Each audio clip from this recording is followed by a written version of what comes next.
Hey y'all. If you can go ahead and share the live, I'm going to light some incense. We are currently live on 1, 2, 3, 4, 5, 6, 7 platforms. IG, I am not live on simply because it takes some time. And I'll just start doing that one different. But give me one brief moment.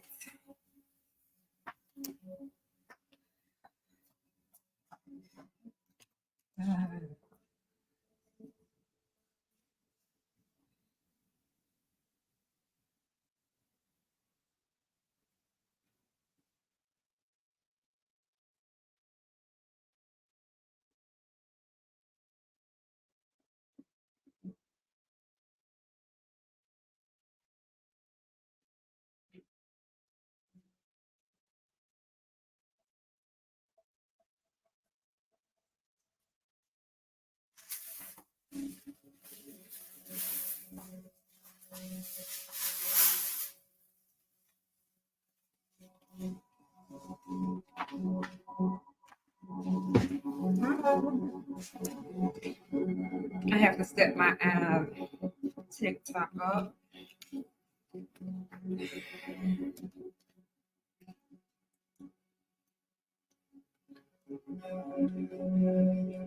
And this is just me allowing people time to come on. I said it's going to start at 2:22, but I know the culture works on BP time, so it's really going to start at 2:30.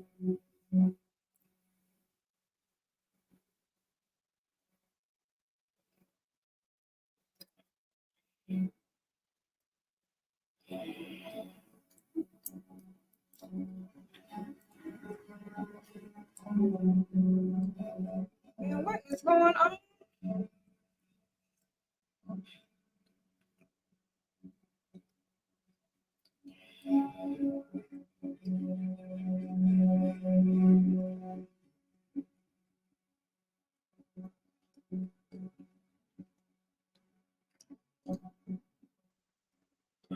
Okay.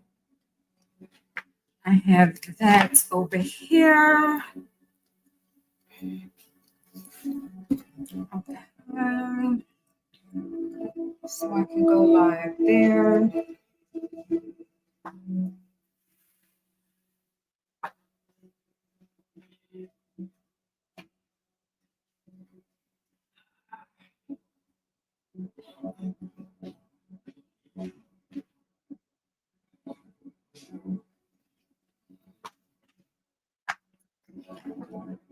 I have to turn on one more platform, guys, but let me go ahead and start the incense. We're going to be burning myrrh, meditation, and rose sandal jasmine.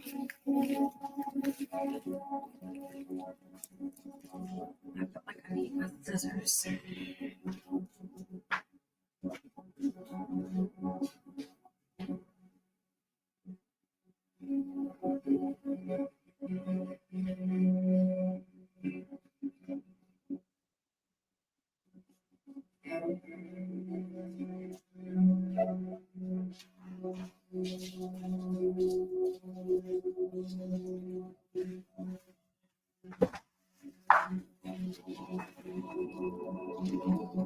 We do have merchandise available on our website, www.keepmanifesting.com.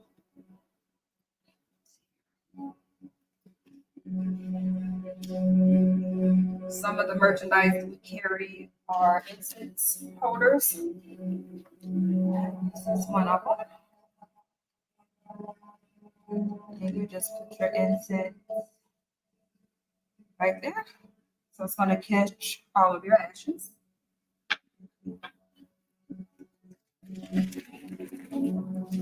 We offer incense for sale as well.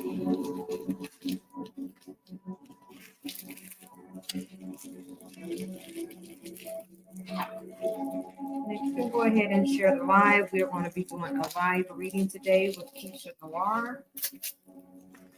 On a live reading of the book To Be a Slave by Julius Lester. It is a Puffin modern classic. It is a Newbery honor book. It documents what it was like to be a slave, as told through the mouths of slaves for the Federal Writers Project, as recorded at the Library of Congress. This is another one of our incense holders. You just put your incense right there. So we have available on the website.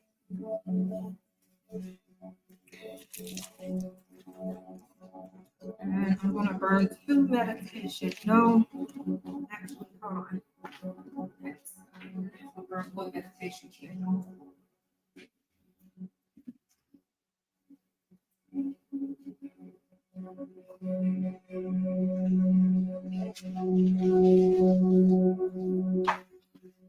We also released our abundance apparel last night. If you want to look at the shirts that are on the website, there's a crop hoodie and there is a regular hoodie, and it says abundance is my birthright. This is another one of our incense holders available on the website, www.keepmanifesting.com. Our ancestors, what they went through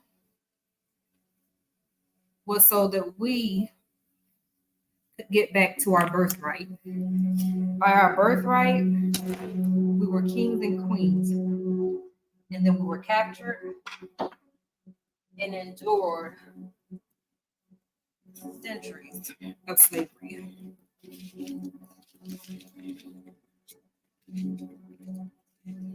This is another incense holder that we have available on the website. The incense holders have not been updated yet. The only thing that you'll find on there now, smudges are there, candles are there, and we added abundance apparel. And then if you are into or want to get into podcasting, we have the Podcast Mastery Program that we'll be releasing. If you have a podcast and you want to know how to strategically plan your podcast, we have the Podcast Strategic Planner. So first and foremost, I want to say thank you to the Butterfly Collective. I am your host, Keisha Noir. I feel like I need some lights. So let me get my light together. And I'm going to give you all a little history before we jump into the reading of the book, To Be a Slave by Julius Lester. If you want to go ahead, share the live, get you a glass of wine, glass of champagne, and infused drink, whatever you choose, it's up to you. Let me get my lighting together because over here on TikTok, I look fine. But over here on the other platforms, I'm a little dark. So I want to put some light on.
Let's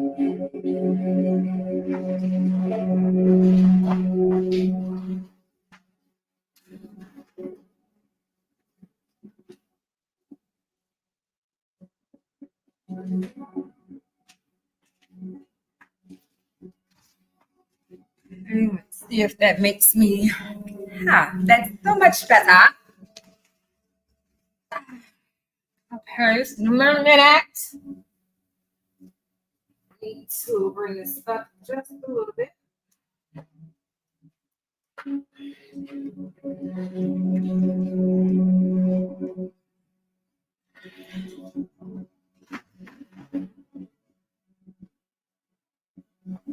Okay.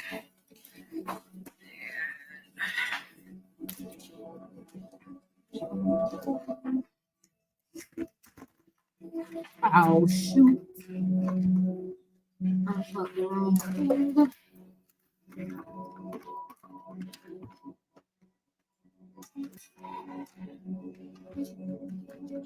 Okay.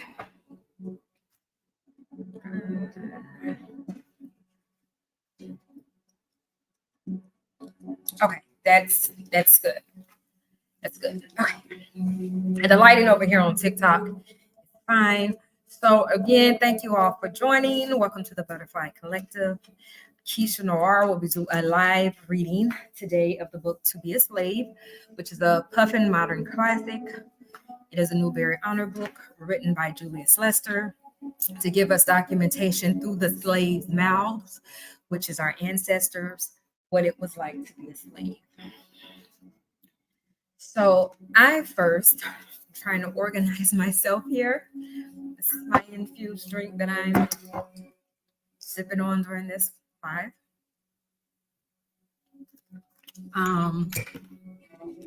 For those of you that do not know me,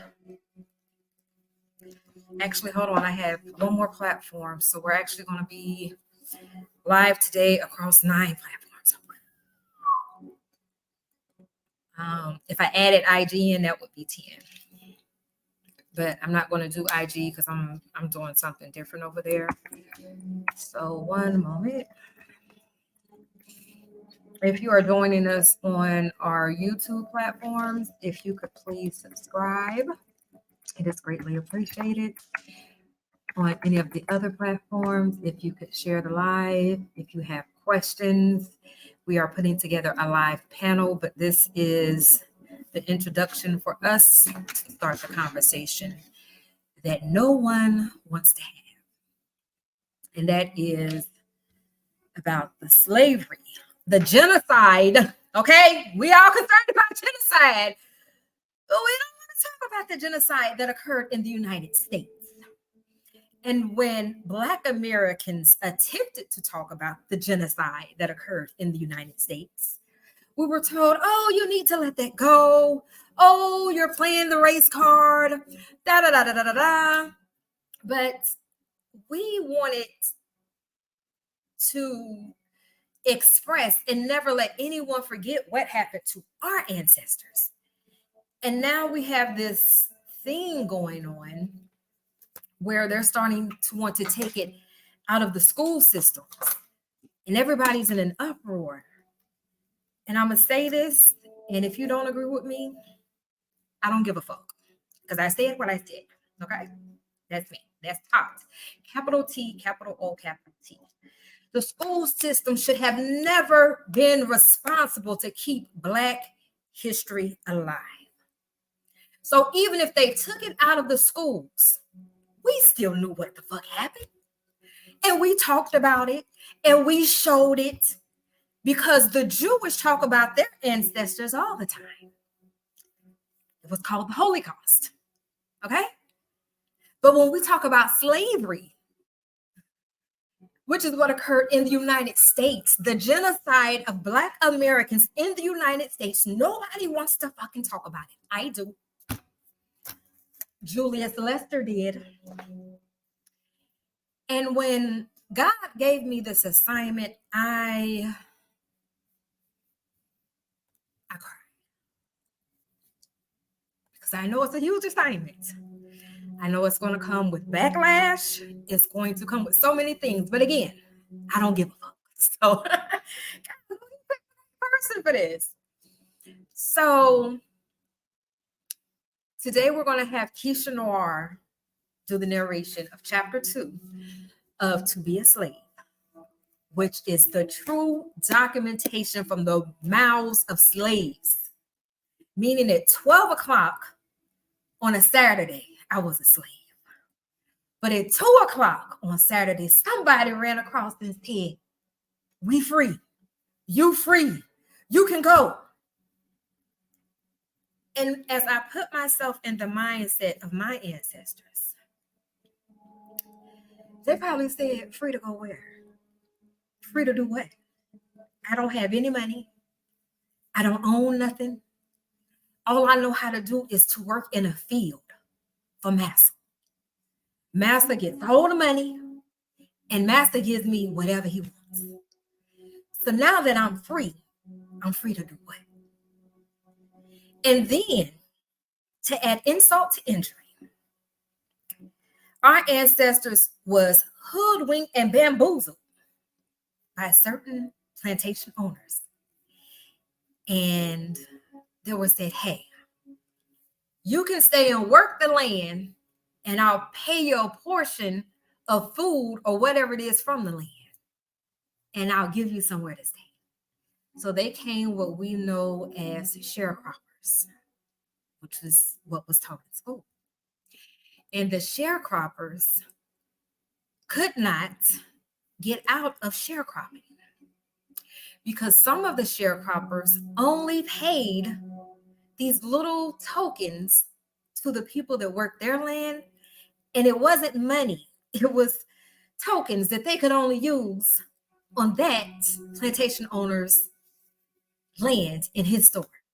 So they were still pretty much working for free.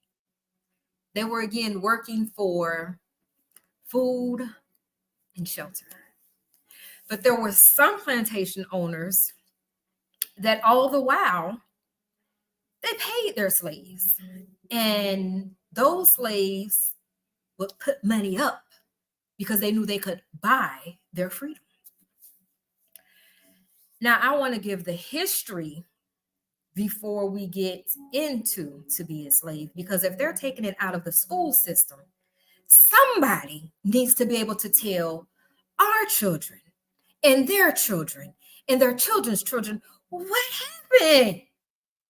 How did we go from being kings and queens to slavery? How did it happen? So this book actually documents what the Federal Writers Project went out to grab data on.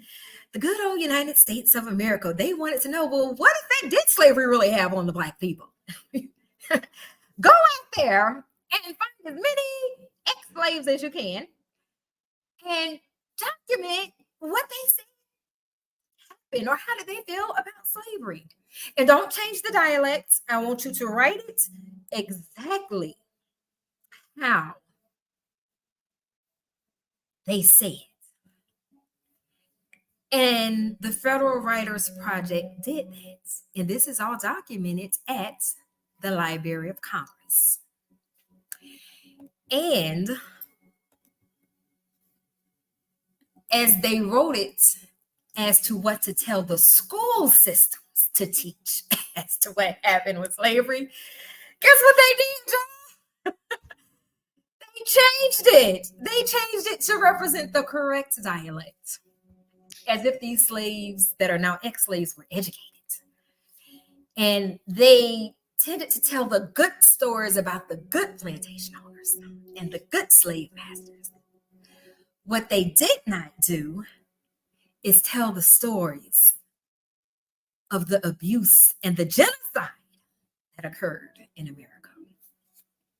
So that is why when we went to tell our ancestors' stories as it was passed down to us from generation to generation, people started saying, oh, there you go, playing the race card. But why not? Why not? We had the civil rights era that occurred. And with the civil rights era, we started to see racism on a different level. But even today in 2024, we still see racism on a different level.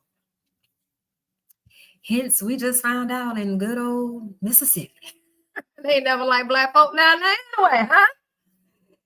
That there are 215 bodies buried in the prison, and the families were never notified. And once the families found out, they had to buy the right to the body back in order to give their family member a proper burial. It sounds a little slaverish to me, okay? Because what Keisha's going to read today is chapter 2 of Julius Lester's book, To Be a Slave, which is a Puffin modern classic, a Newbery Honor book, and it tells the story of slavery from the mouths of slaves as documented by the Library of Congress, and it was written through the Federal Writers Project. So this is definitely history, and not only is it history, it's Black history. In 2024, our history is 366 because it's a leap year. So we about to jump over some shit. So prepare thyself, prepare thyself. So we're going to be reading the auction block. And the reason why I said it sounds a little slaverish is because when you went to the auction block, one person owned you and they had to sell you to someone else.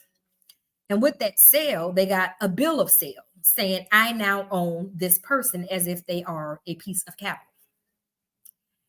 And what Mississippi is basically saying, we own the body. Even though they're not in prison, we own the body. If you want the body back, and instead of body, they're probably saying, we own the slave. And if you want the slave back, you need to pay us for it. So they had to pay $200 to get their body back of their loved one, to give them a proper burial when they were never notified. I heard the mother crying and saying she had called her son in missing. So her son was not in prison. He was called in missing. And no one ever reached out to her to let her know, oh, he was hit and killed by a police officer. As if Mississippi wasn't already doing it. So if you think back, I'm over a half century old. I don't know how old everybody else is. But if you are over a half century old, I remember my mom used to always say, turn the lights out. Like if you rolled down the street at night with the light on, you was going to get in trouble. Now we so old, we now found out why they lied. But no, I don't think they lied. Because if you think about it, if you were traveling to go see family and you decided to drive at night and you ended up driving through Alabama, Mississippi, mainly, and you had a light on, or they even noticed that you were Black, you were more than likely to be found lynched and never made it to your final destination. And even now, we still have that occurring because we still don't really know what happened to Sandra Bland. I'm just saying. So we're going to jump in to this reading of To Be a Slave, as narrated by Keisha Noir. But if you guys don't know who I am, let me introduce myself. I am the creator of Tot Styles Production. I have been in social media for I don't know how long, at least 20 years. Let's just say at least 20 years. I finally am a certified digital marketer because I decided to look at social media differently. So we hold our Google Analytics certification. We hold our Google Ad certification. And we hold our Google, HubSpot marketing certification. And Tot Styles Productions is a company that will come and shoot your social media content for you, do what needs to be done to it so you can promote it on your platform. And if you want us to do the marketing for you, we can do that too. So without further ado, we're going to go ahead and turn this over to Keisha Noir, which is me. I have a lot of names, okay? They're called aliases. They're required in life. And they are. So if you haven't caught the other chapters that have been read, they are available on YouTube at the Top Styles 2.0 page. We're going to read on the auction block. These are some of the pictures that the illustrator attempted as best he could. He said that was his challenge when he read the book. How do I make the pictures depict what I'm reading? So, and I'm trying to find his name because I should know his name by heart, but I don't. I'm not even going to lie. So his name was, well, I can't find it. I'm so sorry. You know where I can find it at? I don't know if they still teach this in school, but if you go to the front of the book and you look for the painting. So the paintings are from Tom Fillings. And this is written by Julius Lester. So I'm going to try my best to read in the dialect of the slaves with my Southern twang. So it might sound a little funny sometimes when I'm reading, but the reason that it's sounding that way, as I stated, they actually wrote in the dialect of the slaves. So it was cleaned up when they put it in the school system. And I started reading this, and when I got to one of the pages, I was like, I couldn't read it anymore. And then I decided, you know what? I'm going to make this a podcast. I'm going to just create it part of the book club, and I'm going to go live for every chapter. I'm going to do a live to read, to share, and then that information will remain out there on YouTube. Like, it may not necessarily be on TikTok because we know how TikTok is.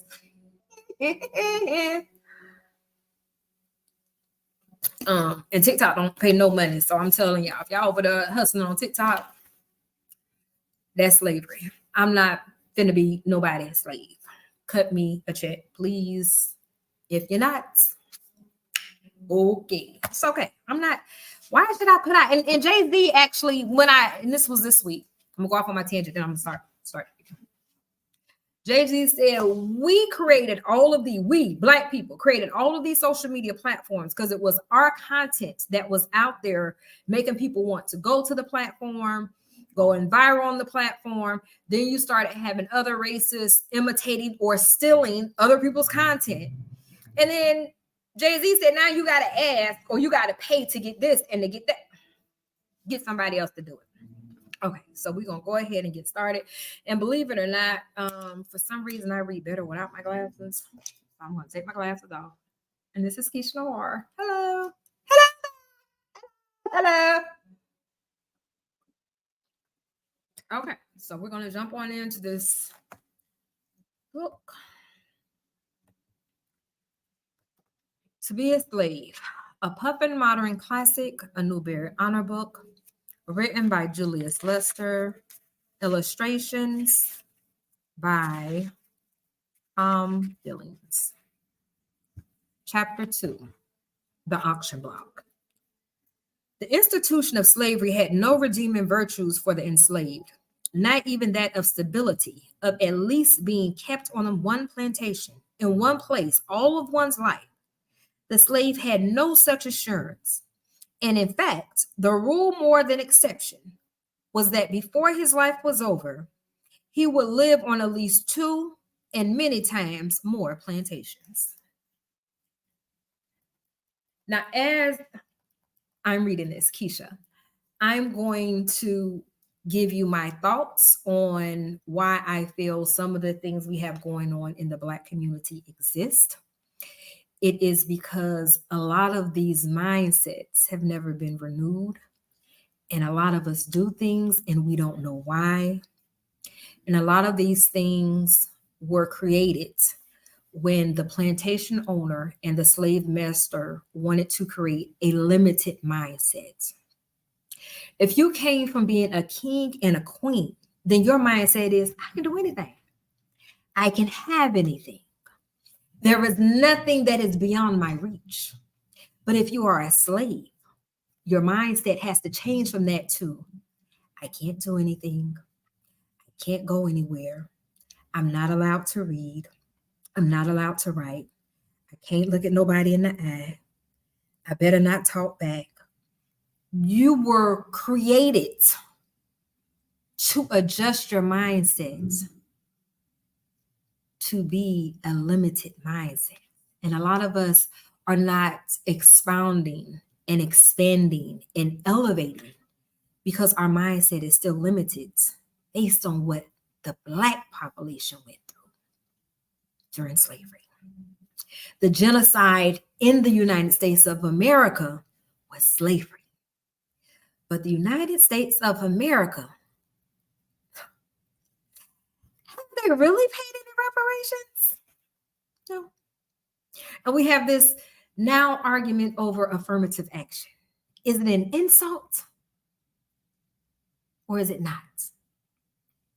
And believe it or not, I'm going to say it's an insult.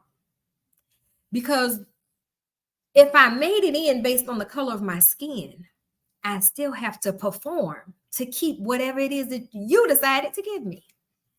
Sounds a little slavish. So I think maybe affirmative action, if it was intended to provide reparations to the Black community, we need to rewrite it because there's still not enough Black corporations. There's still not enough Fortune 500 companies. There's still not enough Blackness in America. And every time we reach the bar that they say, this is the bar, every time we reach it, they change it.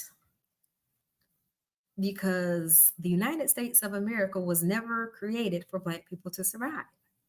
It was created for Black people to provide America the wealth, but not for Black Americans to obtain and have the same wealth. I said what I said. Slave owners generally sold their slaves for several reasons. Quite often, the slave owner would find himself in debt for personal or business reasons, and to free himself from debt, he would sell some of his slaves. Sometimes the slave owner had an unmanageable slave on his plantation. That is, one who would fight back or run away. You mean I couldn't run away either? Don't that sound like real today-ish? We had somebody die for smoking a cigarette. We had somebody die for having a hoodie and some Skittles. We had somebody die for running. We had somebody die from sleeping. I don't even have to say the names anymore because we know the names.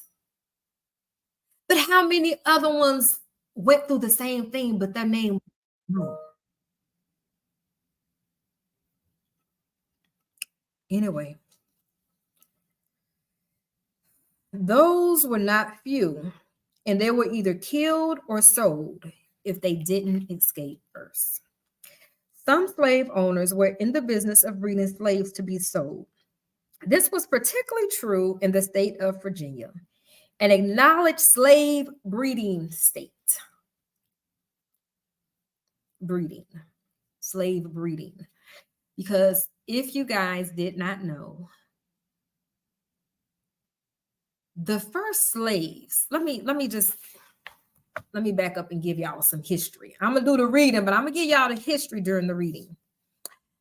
Originally, when the white folk, okay, because we keep changing all these names, but we can't change the fact it was white folk, that when they came over, they initially wanted the Indians to help work and toil the land and to create all of this stuff that they had visioned for what we now know as America.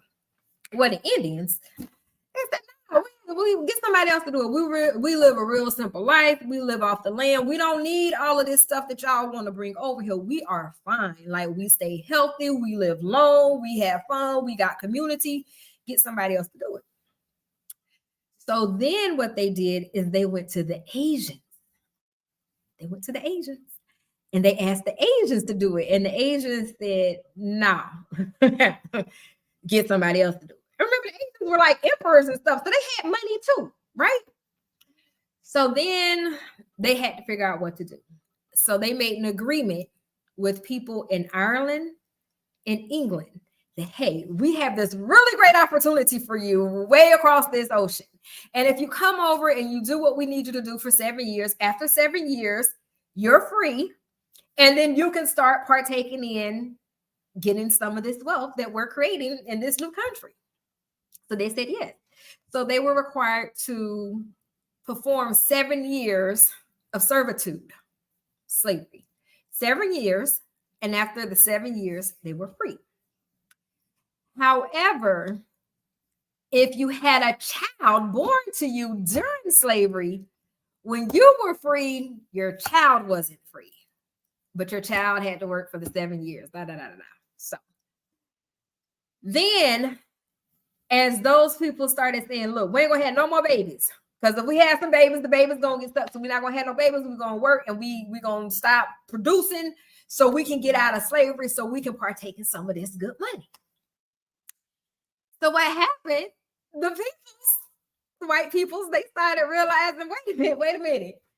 Our slave numbers are going down because they run analytics. Okay, you're gonna run analytics. You're gonna look at your numbers. You're gonna know your numbers. You're gonna know what you need to do. You know how to forecast, and that's what they did.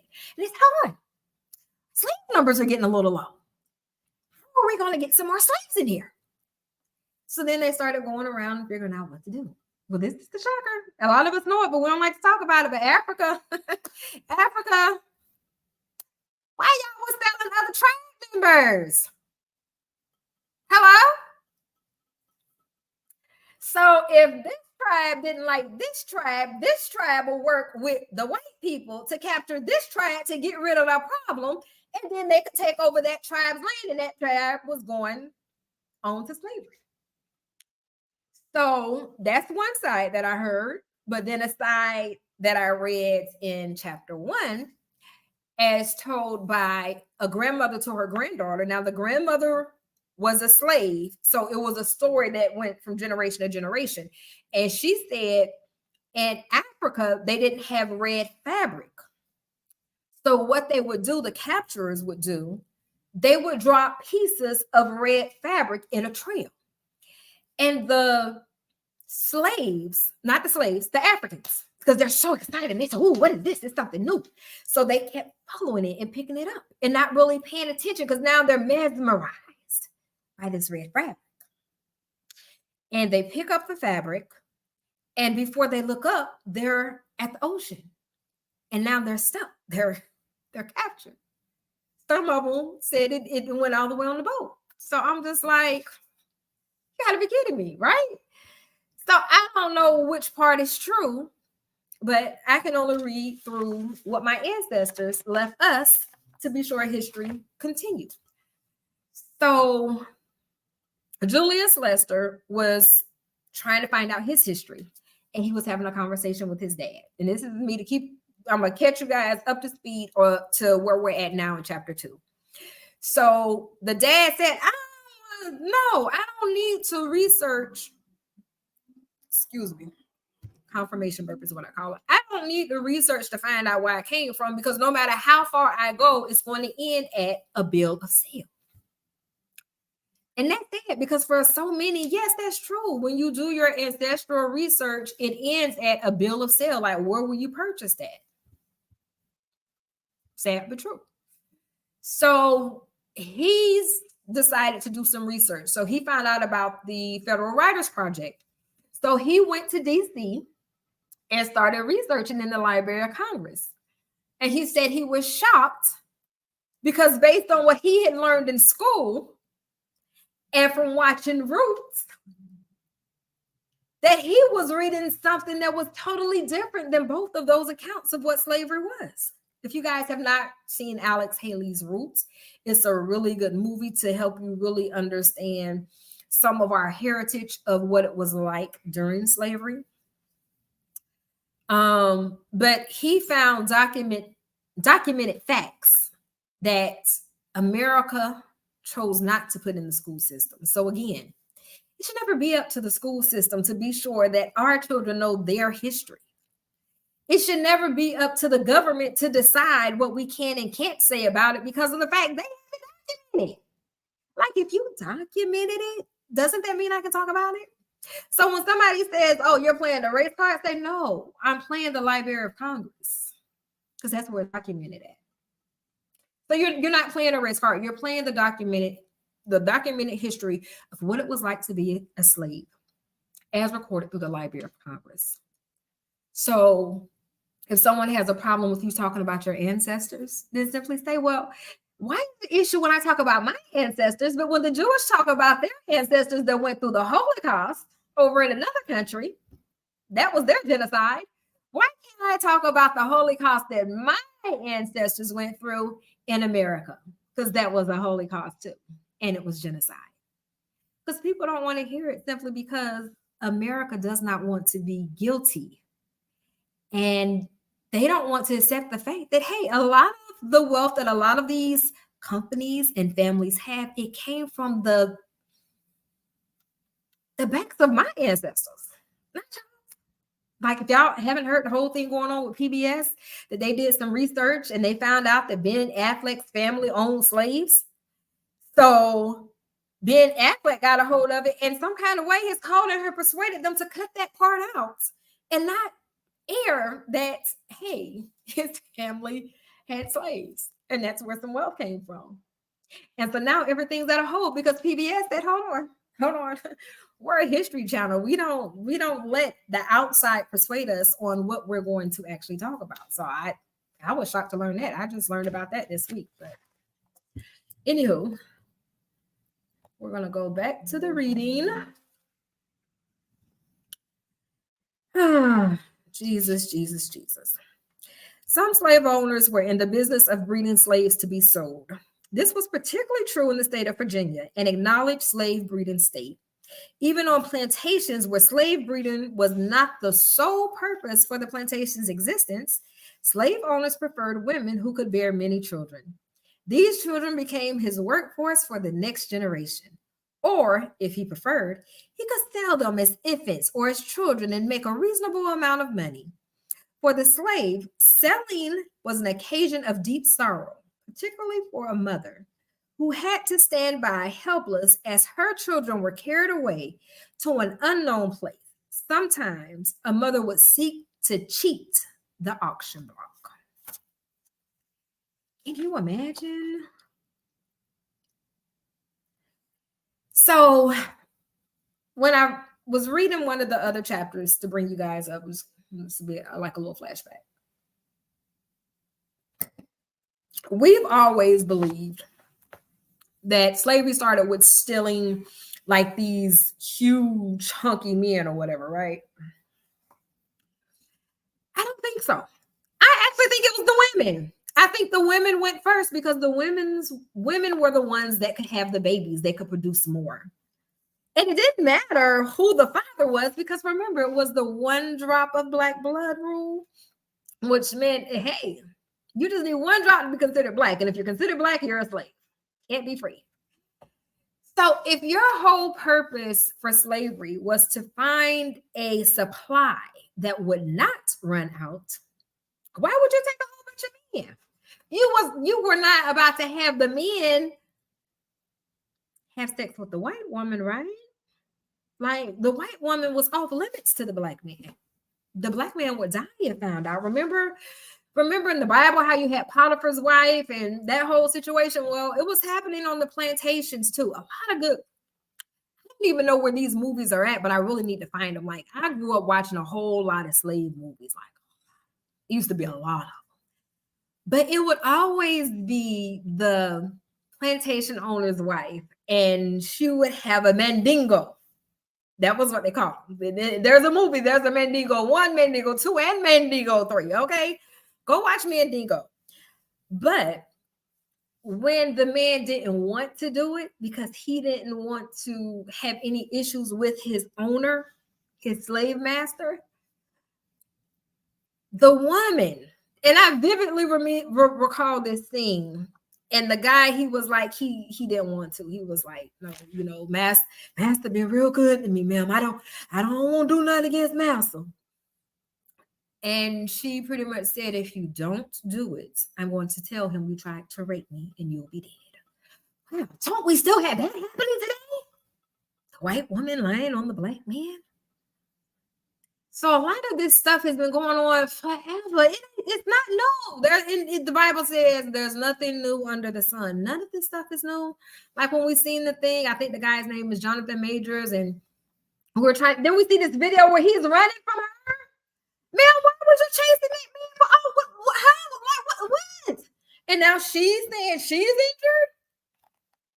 But this man clearly was running from you, and he had enough sense to know I'm around where all these cameras at. Because I ain't fucking with you. He ran her through all those cameras. And then it showed, and I think, because sometimes my memory didn't it show her going back to the car without him?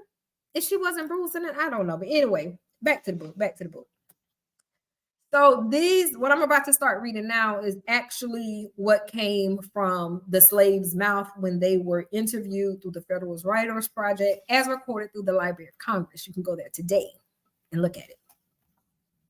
And I almost want to say, when I went to DC, when you look at the statue of Lincoln, if you actually read it, I think it says in there that he was black or something. I might be wrong. That's why I got to go back to DC, because it was so long ago. I'm like, I need a refresher. So I don't know how old I was when I found myself standing on the topping part of a half stump with a lot of white folks walking around looking at the little scared boy that was me. Prince B, Library of Congress. My mother told me that he owned a woman who was the mother of 7 children. And when her babies would get about a year or 2 of age, he'd sell them and it would break her heart. She never got to keep them. When her 4th baby was born and was about 2 months old, she just studied all the time about how she would have to give it up. And one day she said, I just decided I'm not going to let old Master sell this baby. He just ain't going to do it. She got up and gave it something out of a bottle, and pretty soon it was dead. Lou Smith, Bakken, page 154. So that was a mother that decided, before I let my child be a slave, I'll kill him. Can you imagine? You know the harshness of slavery, and you have to make the decision, do I let my child endure that and live, or do I kill my child so they do not have to endure that? That can tell you the magnitude of the effects of slavery. The selling of slaves was inhuman in itself, but many slave owners did not even have the decency to tell a slave that he was going to be sold. Half the time, a slave didn't know that he was sold till the master called him to the big house and tell him he had a new master.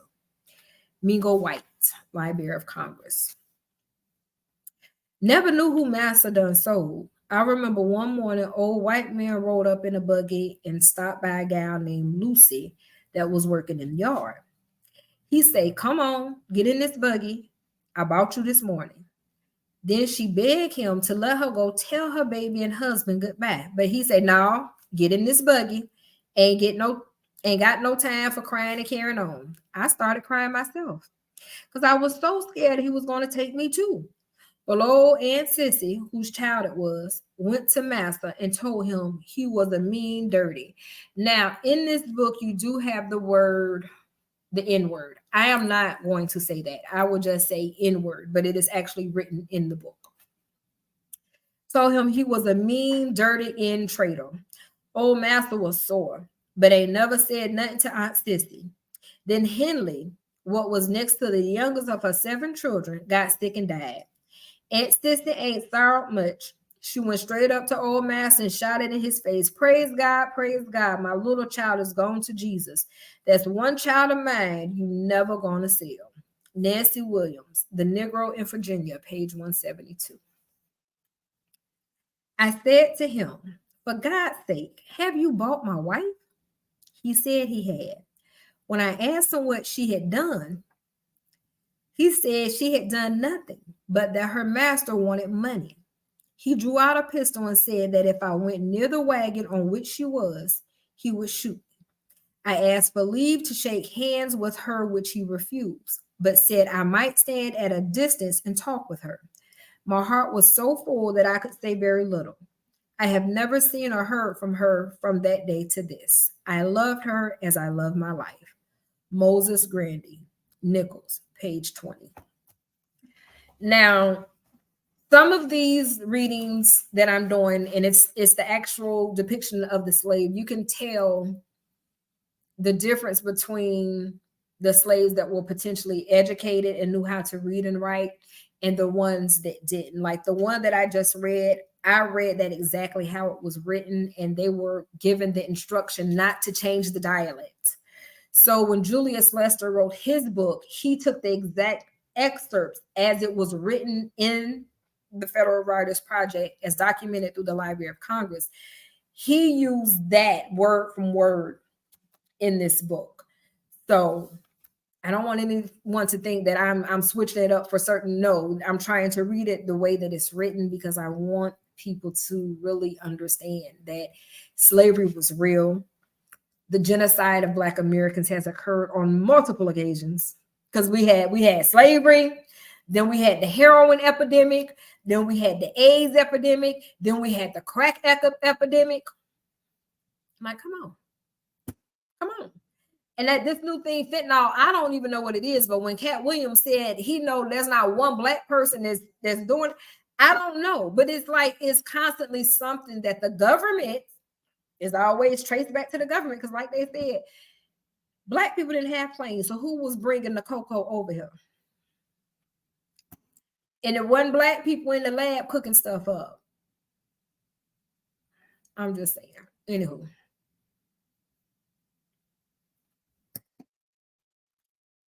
The sale of slaves was generally carried out in one of two ways. The most informal was the sale of a slave by one slave owner to another, usually a friend on a neighboring plantation. The more usual method was through a slave trader, a man whose business was the buying and selling of slaves. The slave trader was no different from the cotton merchant who bought cotton from the plantations and sold it at a profit. Most traders operated on a small scale, but the large traders made a handsome profit from their business. The famous Confederate general Nathan Bedford Forrest was the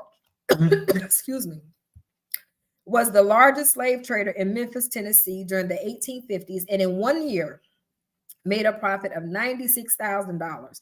Can y'all imagine $96,000 in 1850?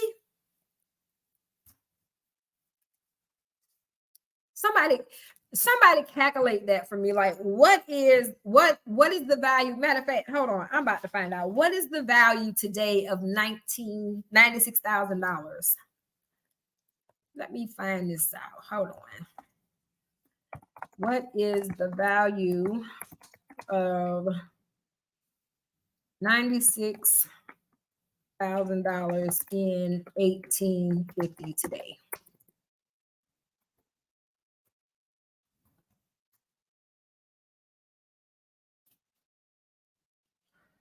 Wow. 3,897,000. Wait a minute. Wait. I may not even be saying this right. I'm gonna just give y'all a number because look, ain't that good at math. 3,897,752.63. So one's tens, hundreds, thousands, 10,000s, 100,000s. Yeah, 3,897,752.63. So that's a lot. In 1 year. 1 year. The largest slave trading firm was that of Franklin and Armfield. Their main office was in Alexandria, Virginia, and they had representatives in New Orleans, Louisiana, Natchez, Mississippi, Richmond and Warrenton, Virginia, and Frederick, Baltimore, and Easton, Maryland. By the time they retired from business, each of them had accumulated over $500,000. The slave market was much like today's stock market. Prices fluctuated according to the economic climate and what was happening in the world. When times were good, selling was good. When times were bad, selling was also. One particular event touched off a big rash of selling.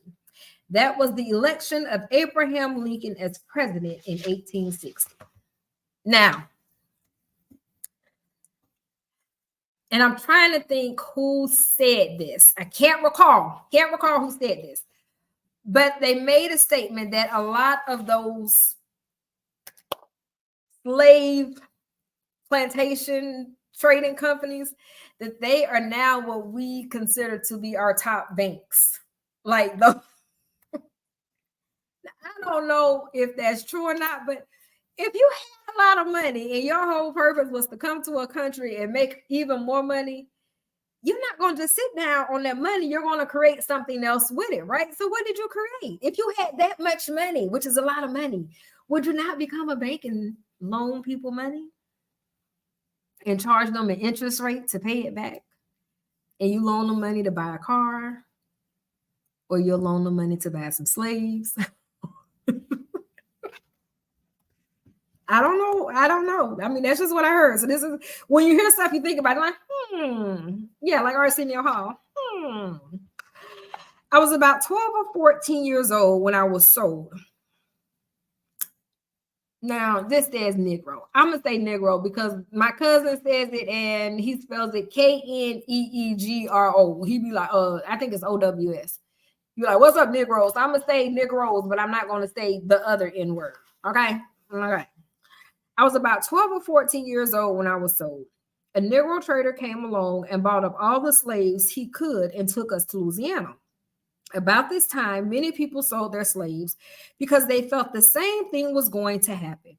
One side thought that the war would come and all the slaves get freed. All that felt this way about it began to sell so as to get the money.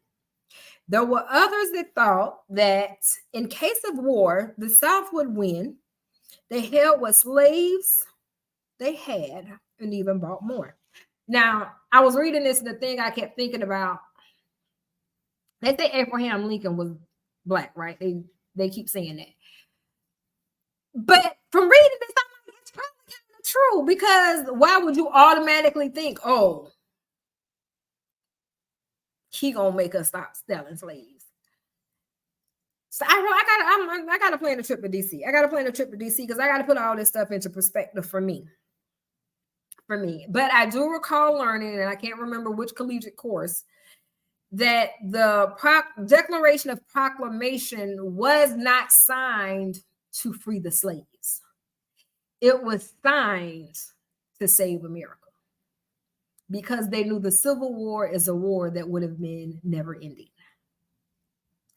Kind of like what's going on in Gaza. Like, it seems like every 20 years, we have this huge thing like this, but in between those years, they're still at war. And it's pretty much the U.S. to decide to stay in it, stay out of it, stay in it. But the United States, that's what we do for a living. We sell weapons.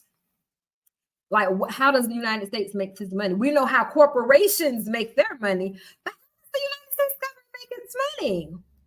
It's not through all these taxes.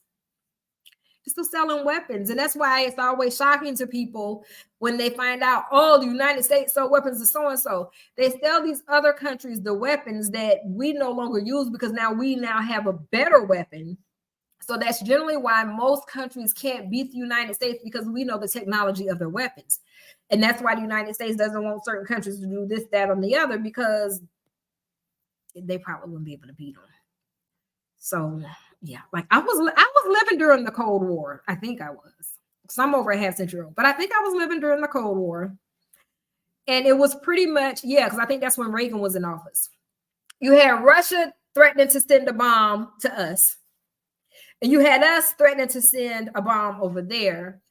But then I think it's called the Battle of Hiroshima, where the United States sent a nuclear bomb to Japan. And they pay reparations to them.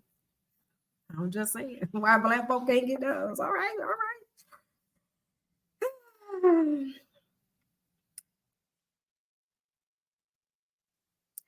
I first found out that something was going to happen one day when I got back with the mail. My master took the paper I bought, and after looking at it a minute, he turned to mistress and said, "That old Yankee Lincoln has got elected, and I'm going to sell every end I got because he is going to free them." When the news got out among the slaves, there was a lot of disturbance and speculation on who would be the first one. I was a boy then, big enough to work. I had a brother named John and a cousin by the name of Brutus. Both of them were sold, and about 3 weeks later, it came my turn. On the day I left home, everything was said among the slaves. My mother and father sung and prayed over me and told me how to get along in the world. I took my little bundle of clothes, a pair of slippers, a shirt, and a pair of jean pants, and went to give my mama my last farewell. I did not see her again until after the war. So put a pencil in that. This is what the slaves had. Okay. He knew he was going to be sold. He said he took his little bundle, a pair of slippers, one pair of shoes, a shirt, one shirt, a pair of jean pants, a pair of pants. So that means he had to be wearing a shirt, a pair of pants, and a pair of shoes. So basically, they had 2 pair of pants, 2 shirts, and 2 pair of jeans when they found out it was free. If they had to.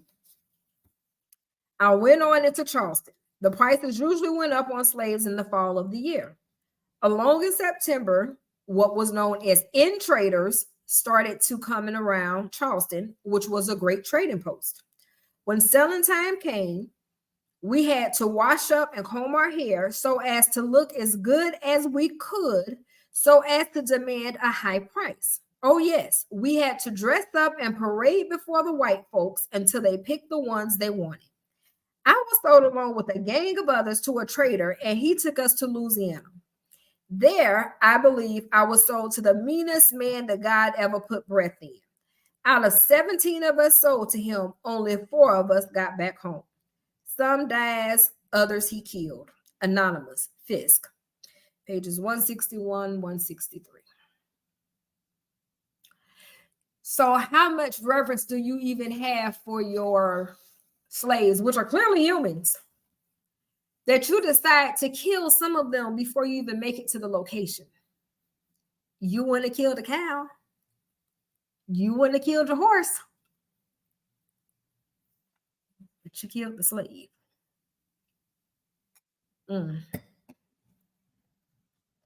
The slave trader's job was to sell to the to the highest bidder, and not to see that each slave was sold to a kind master. The slave trader would come to a town with his slaves chained together into what was called a slave capel. After advertising his presence in the vicinity and the merchandise he had to offer, he will hold an auction. Before the formal bidding began, the prospective buyers and curious non-buyers would get an opportunity to examine the merchandise. And this is a picture that Tom Fillings drew to illustrate what the auction block was like. So going to the movie Mandingo that I mentioned, because I have some visuals just from watching those movies, you would have, and we'll hear some of this from the mouths of slaves.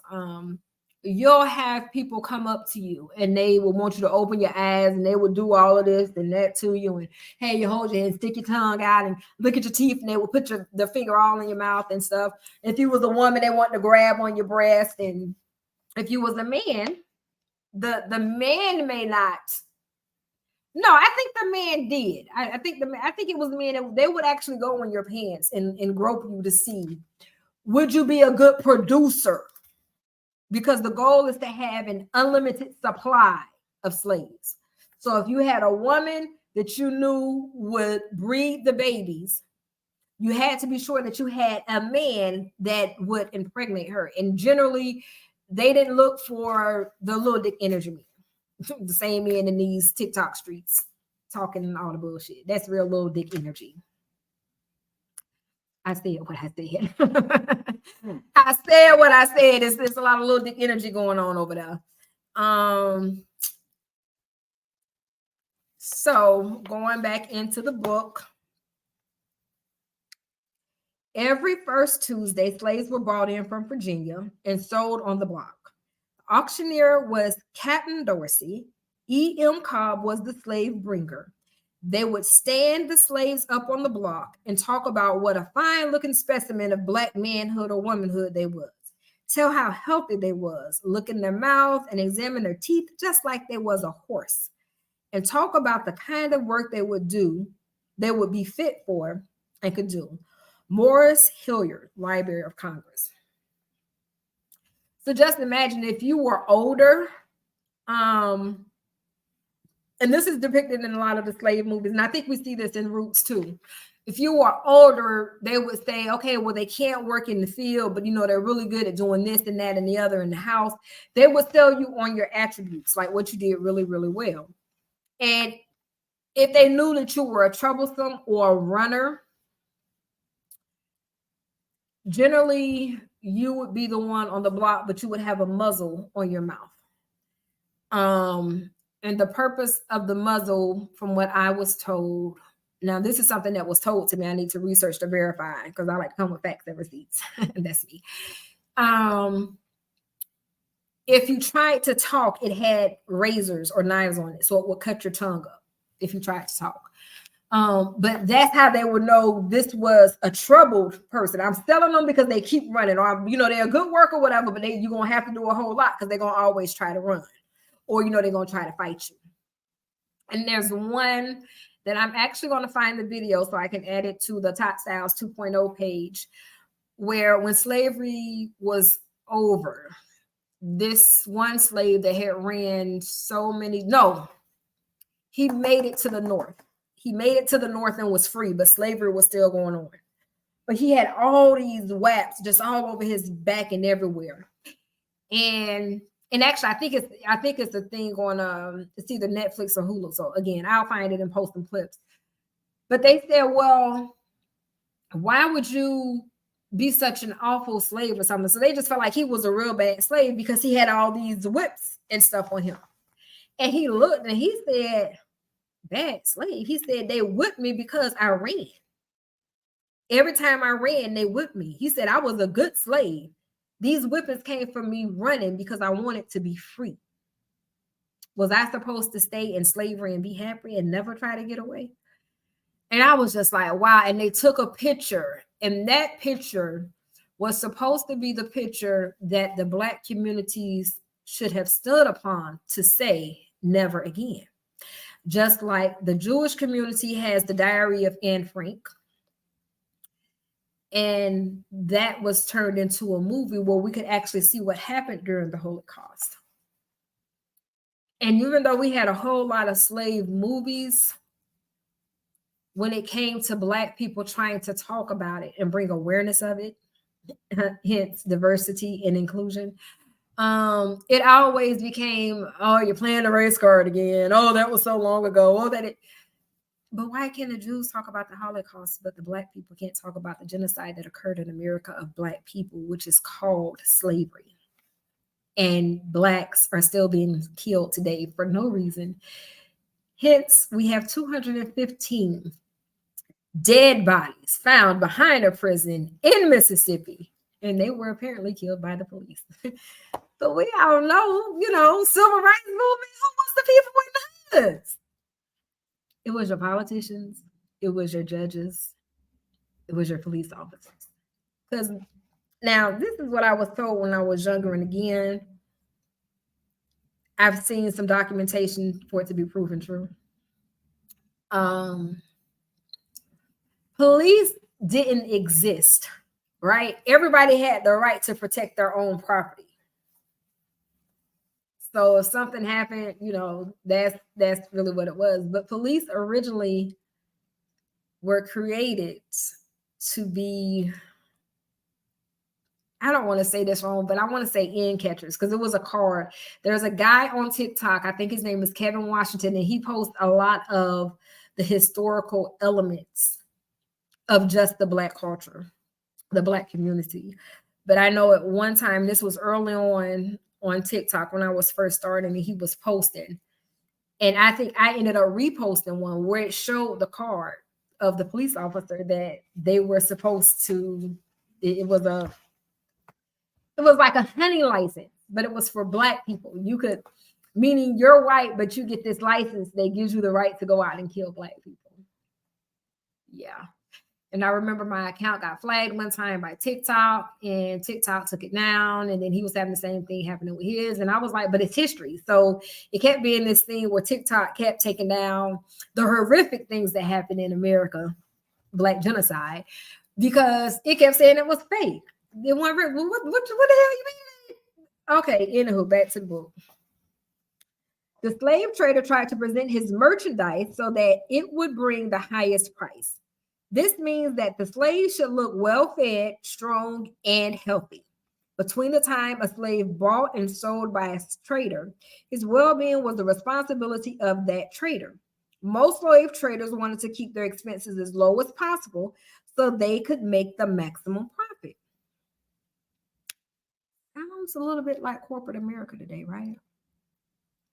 Do the job of 4 people, but I'm going to pay you the salary of 1. And I done fired 5. I'm just saying. Thus, the slaves were fed only enough to keep them well until a few days before the auction. Then various tricks were resorted to so that on the day of the auction, the slaves will look healthy, although they might in reality be quite ill. To the slave trader, it did not matter, as long as the new owner did not find out until after the sale. When he go to sell a slave, he feed that one good for a few days. Then when he goes to put them up on the auction block, he takes a meat skin and greases all around the end's mouth and makes them look like they've been eating plenty meat and such like, and was good and strong and able to work. Sometimes he sell the babes from the breast, and then again he sell the mothers from the babes and the husbands and wives and so on. He wouldn't let them holler much when the folks be sold away. He said, I have you whooped if you don't hush.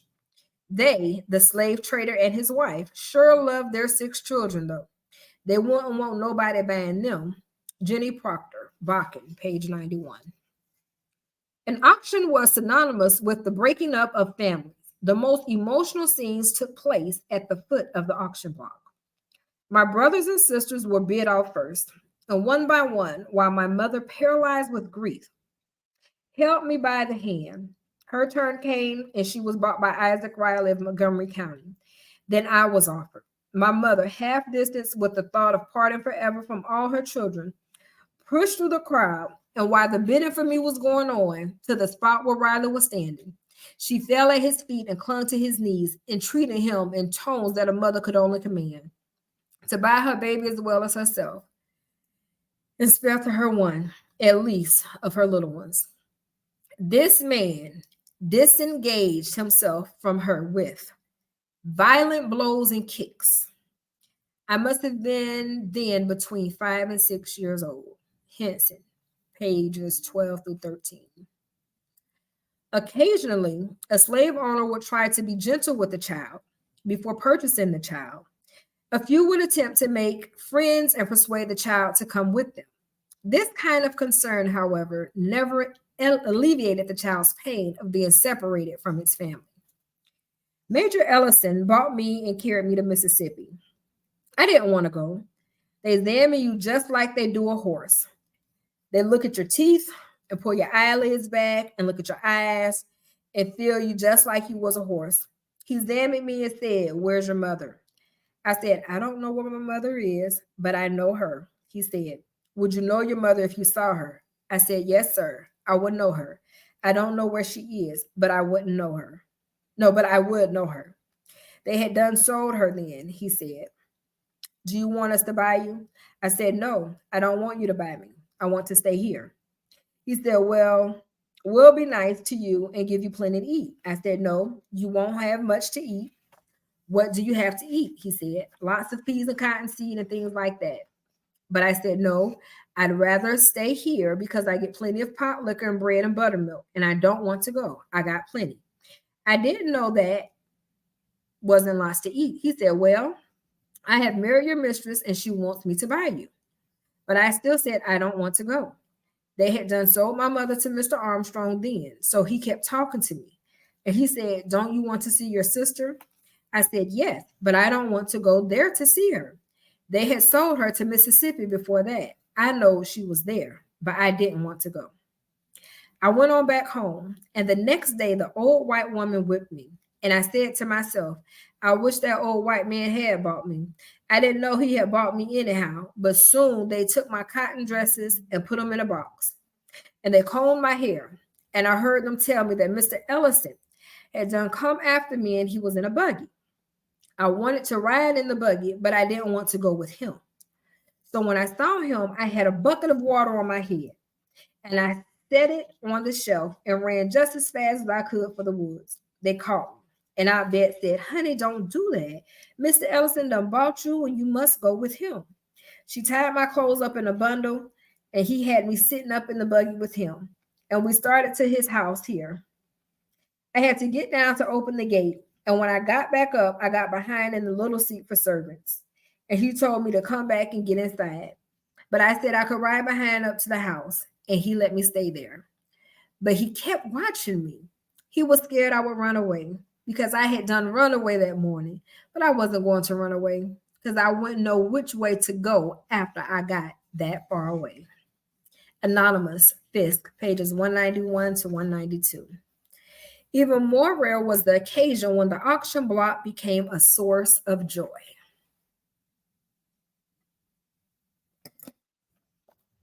I saw slaves sold. I can see that block now. My cousin Eliza was a pretty girl, really good looking. Her master was her father. When the girls in the big house had boys coming to see them, they'd ask, "Who was that pretty gal?" So they decided to get rid of her right away. The day they sold her will always be remembered. They stripped her to be bid off and looked at. I wasn't allowed to stand in the crowd. I was laying down under a big bush. The man that bought Eliza was from New York. The Negroes had made up enough money to buy her off themselves, but they wouldn't let that happen. There was a man bidding for her who was a big Sweetlander. I guess I said that right. I don't know. He always bid for the good-looking colored guys and bought them for his own use. He asked the man from New York, "What you gonna do with her when you get her?" The man from New York said, "None of your damn business, but you ain't got money enough to buy her." I always love New York. New York has always been slick at the mouth. And in case y'all didn't know, I got a little northern in me now. That's why I'm always slick at the mouth. But I'm so much better now. I'm so much better. But anywho, when the man from New York had done bought her, he said, "Eliza, you are free from now on." Daniel Donnie Bakken, page 155. So in case you guys didn't know, the goal was to, when you ran away, the goal was to make it to the Ohio, across the Ohio River. If you made it across the Ohio River, you were free because you have Kentucky here, you have the Ohio River, and then you have Ohio. Ohio was a free state. There was no slavery in Ohio, but Kentucky was a slave state. So if you made it across the Ohio River, you were now at freedom. So now where you have the Cincinnati Reds play and then the Cincinnati Bengals, right in that area, you have the African American Museum that's there. And all that time that I was in Kentucky, I never really crossed over, or even in Ohio, I still have never been to that museum. So I feel like I need to, that's what I'm going to do in 2024. I'm going to visit more African American museums to really understand and connect more with my ancestors, because I'm already connected and protected. Okay. A slave had no way of knowing what sort of treatment he would receive at the hands of his new master. However, when the sale took place in the area where the slave had lived for many years, he had the advantage of knowing the people who bid on him. When I was 15 years old, I was brought to the courthouse, put up on the auction block to be sold. Old Judge Miller was there. I knew him well because he was one of the wealthiest slave owners in the county and the meanest one. He was so cruel, all the slaves and many owners hated him because of it. He saw me on the block for sale and he knew I was a good worker. So when he bid for me, I spoke right out on the auction block and told him, "Judge Miller, don't you bid for me, because if you do, I would not live on your plantation." I would take a knife and cut my own throat from ear to ear before I would be owned by you. Delicia Patterson, Library of Congress. See, Black women have always had a mouth. We've always been willing to stand out. These damn men that be bitches all the time. Damn, sit y'all bitch asses down somewhere. Anyway, not all men, just the little dick energy men. Once sold to a trader, the slaves were chained together and marched away, sleeping in the woods and fields at night, until they reached their destination some weeks later. Once there, the slave trader arrested them for a few days, gave them new clothing, and sold them to new masters who would march them to the plantations. These would be their homes until they were sold again, escaped, or died. The slave coffle was a familiar sight in many parts of the South. The sun was shining. Oh, hold on. Let me see if I can show you guys what a slave coffle looked like. Hold on. And not you guys on TikTok. I'm on these other platforms and they can actually see.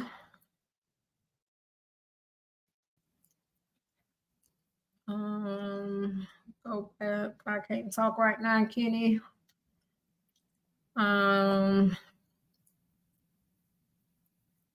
So this is the slave coffle.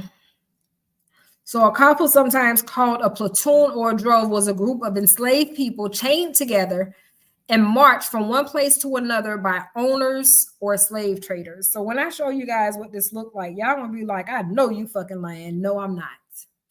I'm so serious when I show you this. So let me share my screen.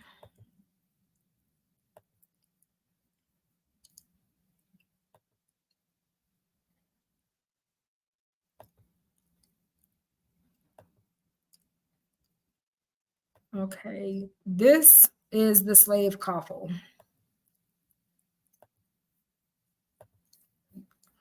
This right here, where you see they're chained around the neck. This is it. Chained around the neck. And then their arms are chained as well. So they could just walk. So it was like you're chained around your neck, and then you have your arms are chained as well, but your arms are kind of chained this way.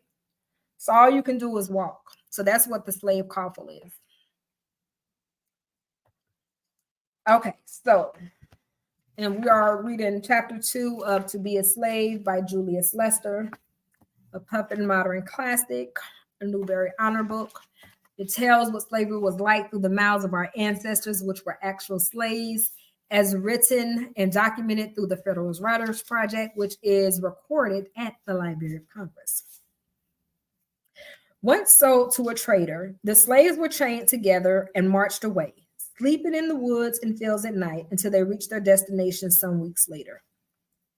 Once there, the slave trader arrested them for a few days, gave them new clothing, and sold them to new masters who would march them to the plantations. These would be their homes until they were sold again, escaped, or died. The slave coffle was a familiar sight in many parts of the South. The sun was shining out, very hot, and in turning an angle of the road, we encountered the following group. First, a little cart drawn by one horse, in which 5 or 6 half-naked Black children were tumbled like pigs together. The cart had no covering, and they seemed to have been broiled to sleep.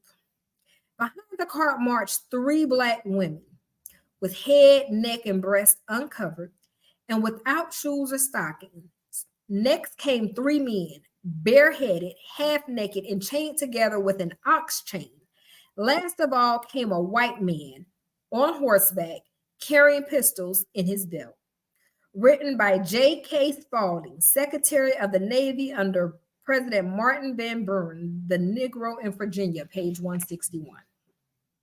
The slave coffles were usually seen on the dusty southern roads between the months of October and May. It was during that time that the plantation work was the lightest, and a slave on a new plantation had time to get adjusted before the hardest work season began. However, the slave coffle itself was sometimes such a torturous experience that many died en route, and the survivors were hardly fit for anything but death by the time they reached the end. My new master, whose name I did not hear, took me that same day across the park stands. I probably said that wrong, but it doesn't matter. Where I joined 51 other slaves whom he had bought in Maryland. 32 of these were men and 19 were women. The women were merely tied together with a rope about the size of a bed cord, which was tied like a halter around the neck of each. But the men, of whom I was the stoutest and strongest, were very differently imprisoned. I said that wrong because it's capital. I don't know what that word is. Anywho, a strong iron collar was loosely fitted by means of a padlock around each of the necks. I'm adding words here. Hold on, let me read that. A strong iron collar was closely fitted by means of a padlock around each of our necks. A chain of iron about 100 feet in length was passed through the hasp of each padlock. Is set at the two ends, where the hasp of the padlocks passed through a link of the chain. In addition to this, we were handcuffed in pairs with iron staples and bolts, with a short chain about a foot long, uniting the handcuffs and their wearers in pairs. In this manner, we were chained alternately by the right and left hand. And the poor man to whom I was thus armed wept like an infant when the blacksmith with his heavy hammer fastened the ends of the bolts that kept the staples from slipping from our arms. For my own part, I felt indifferently to my fate. It appeared to me that the worst had come and that no change of fortune could harm me. Ball, page 30. I was born in Georgia, in Norcross, and I'm 90 years old. Now, let me tell y'all, before I get into reading this right here. Norcross is Atlanta. Atlanta has a lot of different suburbs, right? Norcross is one of those suburbs in Atlanta. So, as I read this, I want you guys to think Atlanta.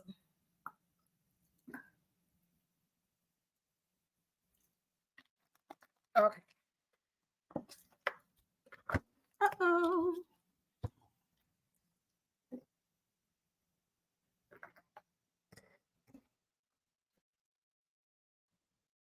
My father's name was Roger Stelzen, and my mother's name was Betty. Massa Early Stelzen captures them in Africa and brought them to Georgia. He got killed, and my sister and me went to his son. His son was a killer. He got in trouble in Georgia and got him 2 good stepping horses and the covered wagon. Then he chains all his slaves round the necks and fastens the chains to the horses. HOSSES is how it's spelled. To the horses and makes them walk all the way to Texas. Walk from Atlanta, Georgia to Texas. My mother and my sister had to walk.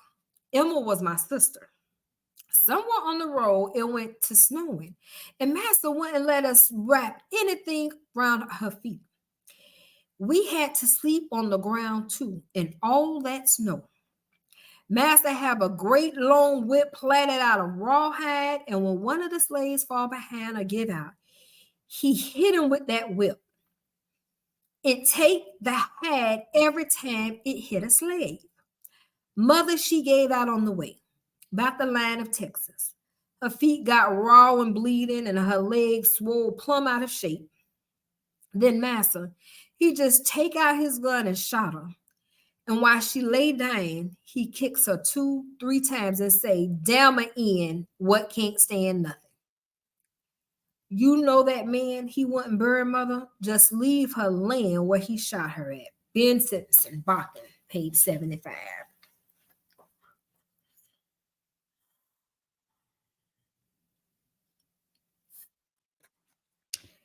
Sometimes the slaves were kept overnight and longer at a specially built slave jail, while the slave trader went around to the neighboring plantations to buy more slaves. He would then add these to his coffle and pistol on his hip, march them down the road, and sometimes to the railroad for the long journey to the deep South. Again, for anyone just joining, we're reading To Be a Slave. It's a Puffin modern classic, a Newbery Honor book written by Julius Lester, as documented through the Federal Writers Project, which is part of the Library of Congress, which shows this is American history, Black American history. Yes, slavery was real.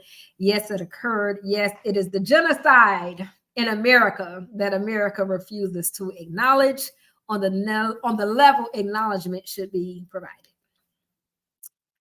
I think at this point, all Black people with student loans, all of our loans need to be forgiven. All Black people with bad credit, all of us need to just be given an 800 credit score. Now, if you fuck it up again after you get 800, then that's on you. I mean, because we were told we was going to get 40 acres and a mule, and they made it so hard to even buy fucking acres. You ain't got acres, what the fuck you need to move for? I'm just saying. Okay, carrying on. Ooh, Jesus.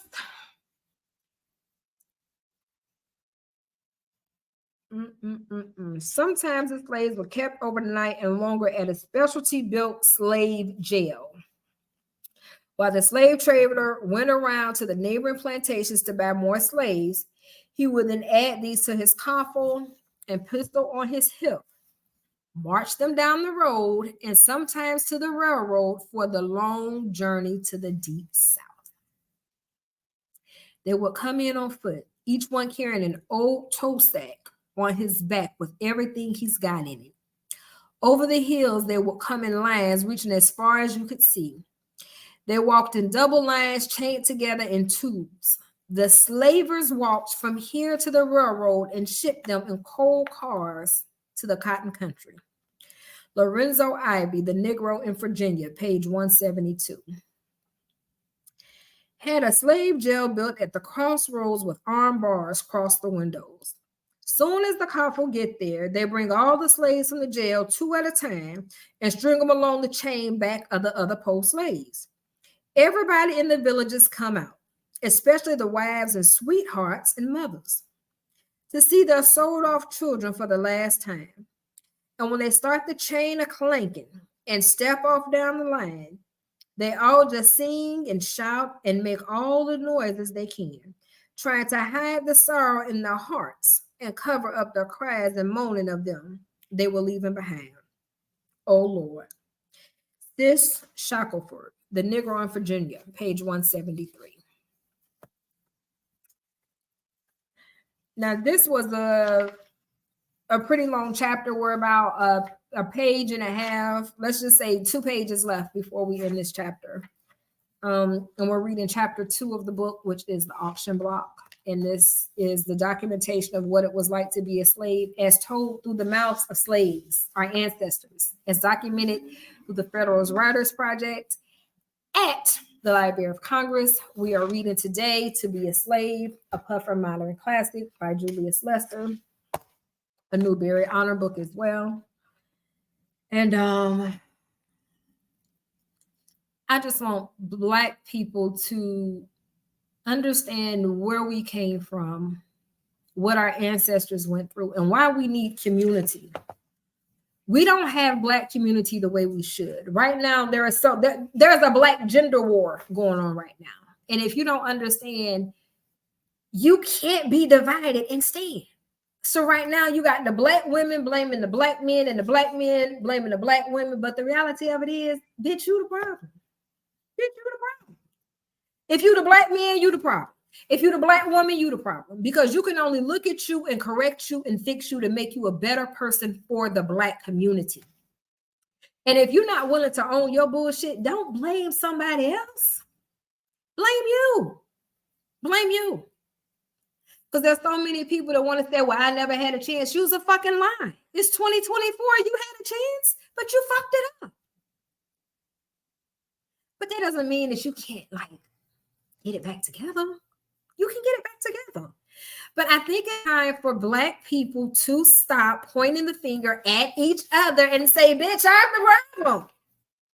Michael Jackson said it. I'm starting with the man in the mirror. Start with you. Like TikTok got me so sick right now because when you go down the TikTok streets, that's everything you see is black women saying the black men the problem. Black men saying the black women the problem. Oh, how are y'all the problem? Because if none of y'all was the problem, we would have better black communities, and we don't. What I like about Houston, Texas right now is I can go hang out in Houston and have fun. And it's like, I wouldn't know you from a hill of beans, but we're going to have a good time and we're going to connect and it's going to be family energy. But it's so many of us that have got caught up in Jim Crow that we are acting Jim Crow-ish, but because we didn't pass down the history, a lot of us don't even know what the fuck Jim Crow is. But we're operating out of a Jim Crow mentality. And that's what's so fucked up, because the whole purpose of Jim Crow was to divide the black people, to eliminate the black community, and to be sure that we never became the kings and queens that we were before we were captured and put into slavery through the American genocide that our ancestors endured. So I had to understand that I had to stand for something or stand for nothing at all. And I still recall last year, out of all the shit I posted on TikTok, when I said something about the Rainbow Coalition, all of a sudden I woke up with 100 people. I don't want it. Get somebody else to do it, because I don't give a fuck who you decide to fuck. That's your business. Why the fuck is this such a concern? Who gives a fuck? But can we please pay attention to what's going on in the black communities? Can we bring some awareness to that? Can we bring some awareness to the fact that we have so many elderly people that can't even get the proper care that they need because they can't afford the health insurance? Can we bring awareness to the fact that people work their entire lives, and then when you get old enough and you get Social Security, they take your Medicare money out of your Social Security check, and you still got to pay co-payments when you go to the doctor? But if you decide that you want to have 52 damn babies by the time you're 21 and live in the projects on welfare, the government will give you a check. They'll give you reduced housing. They'll give you food stamps. But if you worked your whole life not to be on the system, once you're too old and feeble to do anything for yourself, the government says, figure it out. Did you all know that the government puts a value on your life? Do you know the value of your life? See, my major was public policy and administration. So I had to actually sit in the class where we had to calculate the life value of a human being. And that's the same thing they did in slavery. What's the value of this person's life? How much value can I get out of this person's life? You have people that work in corporate America all their life, and then they never take a day off. And all of a sudden they get sick, and then corporate America say, look, we can let them stay on leave, but we need to find somebody to fill this position. And then they're in the background trying to figure out how can we release this person because they're costing us and not bringing us any value. There's so much slavery that's still happening in America, but the Black community fails to even acknowledge the slavery and genocide that their ancestors went through, and to say never again, like the Jewish did with the Holocaust, that we still continually kill each other. We're not killing each other with guns. We're killing each other with drugs. We're killing each other with our words. We can't even stand up. Like, I was so proud of Killer Mike because nobody likes Candace Owens. Right? Everybody says they can't stand Candace Owens. So she's on a panel with all of these Black men, good old Black men that refuse to stand up for Black women. And Killer Mike was the one that said, hey, y'all may not like her. You may not agree with what she says, but we can be respectful human beings and let her speak and wait until she's finished. She's still a Black woman. But there's so many Black men that don't even want to stand up for Black women. And we try to figure out why are Black women so undervalued. Black men want to say, oh, well, because she thinks she all that and she got to know. It's because simply we ask Black men, stand up and be the king that you're supposed to be, but y'all want to be bitches. And I don't want to turn this into like I'm against Black men thing, because it's not, because there's a lot of good Black men out there, but it's a lot of Black men. Y'all need some mentors. It's a lot of Black women. Y'all need some mentors, because you got to look in the mirror and say, bitch, you the problem. Okay. And that's what nobody wants to do. And that's why we can't come together as a community to create the change that we need for our community. And if we keep going at this rate, we're going to look and be like, we really fucked up, because the Black community should be so far right now. And it's like, we're not. We're still going through the same cycles. And I'm not even going to get the cycles. As we read through the book, I'm going to pull out the karmic cycles that the Black community is stuck in. And until we break that karmic cycle, we as a community will not elevate to where we're supposed to be, because we came from kings and queens. And then we became slaves. And unfortunately, the same mindset they gave us during slavery, many of us are still operating from that mindset today, because it's been passed down from generation to generation, and nobody has stopped to say, hold the fuck on. I'm not a slave, and I'm not going to think like a slave. I can do any and everything that I feel I can do. I can live in my community and clean up my community and make my community a community that white people desire to come in. But we don't do that. We don't do that. We get in our community and we tear down our community. And then we get mad when the white people come in and say, hey, we're going to gentrify your community. Then we got a problem. But why is it a problem when you didn't do shit for your community when you was there? Like, if y'all don't talk about something on TikTok, talk about something that we need to fucking talk about. Okay? Because that's the only reason I got TikTok on here. Because I'm like, y'all done pissed me off on TikTok. I'm like, where did all this bullshit come from? You mean to tell me that we took the bait to be on social media because we built the social media platforms, and this is all that we bring into the table? When a woman from Africa came across my timeline and she simply said, do you not know who you are? Do you not know that you came from kings and queens? Do you not know that you are royalty? Do you not have any decorum about yourself? Baby, I already know she's talking about the Black Americans. She's not talking about the people in Africa or Europe or Asia. She's talking about Black Americans. It's time for us to get it the fuck together. We out here fighting each other over and over and over again. But what the fuck are we fighting for? It used to be a song. What the fuck are we fighting for? You have Muhammad Ali up there saying your war has nothing to do with me because it doesn't help my community. But what are we doing for our community? We used to have community. I'm a 70s baby, so I remember community. I remember going to the center, and at the center you had people that created a family environment where kids were safe, where kids could learn and kids could do different things. Why is that not in every community? Why? What is wrong with the Black community that you go through and it's just so much that's fucked up? And it doesn't have to be. Because if you think about it, if slaves could make the best out of their situation, why can't you at minimum wage? Because you want to go to the club and pop bottles and look like you're a fucking celebrity when you're not. You're not. So instead of you saving your money like the slaves did and bought their freedom, that we're allowed to, instead of you saving your money and buying some land like the slaves did when they had some money and were able to, you decide to take all of your money and be Jim Crowish with it and go blow it all at the club that somebody that's probably not Black owns. And if you're Black and you're owning the club, what the fuck are you doing to put money back into your community? That's my whole, unfortunately, God has given me the assignment. This has become my whole purpose and my whole goal in life. So when I go back to the government to get in politics, that's my stance. I've always been for human rights. So when I'm reading this book, I am not just reading it for Black people. I'm doing it for my culture and my community, but it's for humans. If you are a human, you need to look at yourself and say, damn, we fucked up. How can we make this better? This really did happen. Damn, they have it documented at the Library of Congress. I can't sit up here and tell Susie Mae that that's not true. Slaves were happy because it's documented they were happy. Yes, there were some good slave owners. There were slave owners that said, I'm going to do the right thing.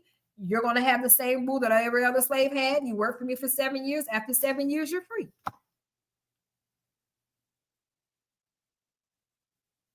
We have to do better as a human race. But in America, until the Black America really understands all Black America and stop pointing the finger at each other. The Baptists want to say it's the Pentecost, and the Pentecost want to say it's the Catholics. And Fuck that. It's humans. We're good human beings. And we have to acknowledge that America is responsible for genocide of the Black community that they do not want to be accountable for, but they documented this shit. You can't say I wrote it down, but it ain't true. How can you say that? It's documented. So if y'all gonna raise the flag and ring the alarm on some shit, raise it and ring it on this. Because this is when we need to start saying never again. This is when we need to start saying, no, we had a Black Holocaust. This is when we need to start saying, no, I'm educated for a reason. Because it used to be a time that my ancestors were not allowed to read, that we're not allowed to write, that we're not allowed to own shit. It's time for Black America to stand up and be who our ancestors called us to be. They did not endure what they endured for us to go and buy all of the designer shit and not put nothing back into our community. There's nothing wrong with having designer. It's not. The way that I've always tried to give back to community is, hey, I know business. Let me teach this business knowledge shit for free. I never really charge for it. I'm just like, I don't want to charge because I want my people to come up. We always have a hustle. Black people are the kings and queens of hustling, okay? We will come up with a 30,000 and 50,000 and 10,001 hustles. Yes, I made that number up, okay? We come up with all these hustles, but we never figure out, oh, this making some good money. How do I make it legal? We don't figure it out. You got the green rush occurring right now today, and nobody in Black America is really paying attention. And guess what? You're going to miss the fucking boat again. The green rush, weed, bitch. Do y'all not realize that a lot of y'all out here thinking weed is still illegal when it is legal? And I'm going to break it down how they broke it down to me when I started learning about this. And this is why y'all fucking up and not learning, because you're not understanding the damn vocabulary that they're using. Y'all know when I'm on a tangent, I'm supposed to be reading this damn book right here. But look, let me tell y'all this. Hemp is legal on the federal level as long as it's 0.3% or lower. It's legal. And everybody took that and was like, I don't want no damn hemp. I don't want no hemp. I want some cannabis. I want some weed. I want some ganja. So I kept asking the question as I went to all these different summits and shit, because one thing about me, I'm going to pay some money to learn what the fuck I want to know, and I'm going to do what I want to do. And if I don't want to do it, even if I got the knowledge of it, I'm not doing it because I only do what I like to do. Period. But I said, well, what's the difference between a hemp seed and a cannabis seed? Now, I'm in a room with the lawmakers asking this question. I'm in the room with the people that's advocating for different laws to get passed along with the lawmakers, asking these questions. And the answer that was given to me was, well, I'm not a farmer. You'll have to talk to the farmers, because legally, if you're a politician or dealing with politicians, you can't necessarily give out the information that people are looking for. So I had to go talk to the right people. So what I learned was, it's the seed. You sell something as a hemp seed or you sell it as a cannabis seed. Cannabis seeds are illegal. Hemp seeds are not. But actually, nothing's illegal in seed form because there's no way to test it to verify what it is. However, hemp is what the seed starts as, and it grows. So when it's at 0.3% or less THC, it is still considered to be hemp. So if you are a farmer and you are growing hemp, before you can harvest, you have to call the government in to come and test your harvest. And when they come in and test it, as long as it tests with 0.3% THC or less, you get a little piece of paper saying you're good to go and you can harvest your shit. But you have 30 days to harvest. And the THC starts doing what it's supposed to do in the last 30 days of growing. So you have to know how to maneuver the system. So now you've been approved at 0.3%, but you continue to grow for them 30 days. So people didn't understand, okay, so you got these different levels of cannabis. You got your regular cannabis, you got your mid, and you got your high grade. Well, your low grade cannabis is at 0.3% or less. It's still hemp. Your mid is your cannabis that's over 0.3%, but it's not at its maximum THC height. So it's mid. But your creme de la creme did everything it's supposed to do, is giving you optimum THC And now you got your cannabis. But guess what? As long as the government signed off on it before you harvested it, and it was at 0.3%, it's legal. So Black people still out there trying to learn how to do illegal shit when it's actually a way in the government now to do legal shit and make money for it. And all you got to do is go get your license. I got mine. And I'm legal to sell it. You have it going legal in different states on a recreational level. It's going legal in different states on a medicinal level. And in some states, it's still illegal, but if it's 0.3% or less THC, it is legal because federal law outweighs state law. And federally, 0.3% or less THC is legal. So the green rush is what's occurring now. And if you guys are not paying attention, you're going to miss out. But our ancestors worked the fields for decades, for centuries. That's what they gave us. They gave us the gift of horticulture. We know how to grow shit.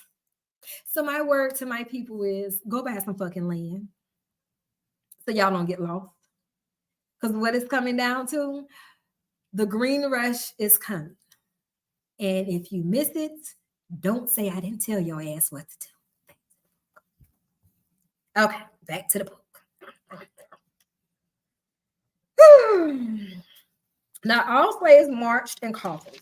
Some were shipped by steamboats. Solomon Northup was one of these. He was one of the many Blacks who was born free in the North, kidnapped by slave traders, and sold into slavery. Kidnapped by slave traders. Born free, but kidnapped by slave traders and sold into slavery. For 12 years, he worked as a slave in Louisiana before regaining his freedom. They made that a whole movie. Did y'all watch that movie? Well, that man kept telling them he was free and they wanted to see his papers. But because he was born free, he didn't have no papers. They stole him and made him a slave. And it took him 12 years before he got his freedom again. Well, that's happening right now in the penitentiary system. Slavery ain't dead. They just changed how they do it. How many Black people done went to prison for a crime they did not commit? And it was clear that they did not commit it. Okay? Hence, what was it called? Central Park 5? It was clear the boys didn't do that. It was clear. The one boy just going in to help his friend and he ended up in like, hold on.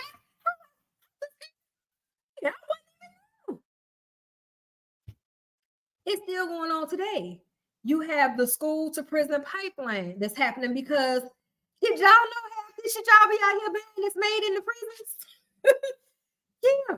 Y'all ain't never seen when they say don't buy Victoria's Secrets because they're making the Victoria's Secret stuff in the prison. Did y'all know that most of the furniture and stuff like that? These prisoners have jobs. What y'all think they do? They just sitting around and going to the yard all day? What the fuck y'all think they doing?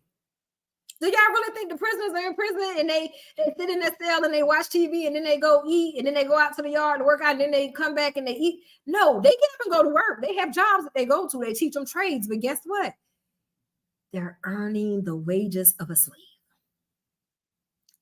Because that's how slavery was made legal. If you're in prison, you have no rights. You're now a slave. But now we got 215 people in Mississippi that's buried. And they were not prisoners,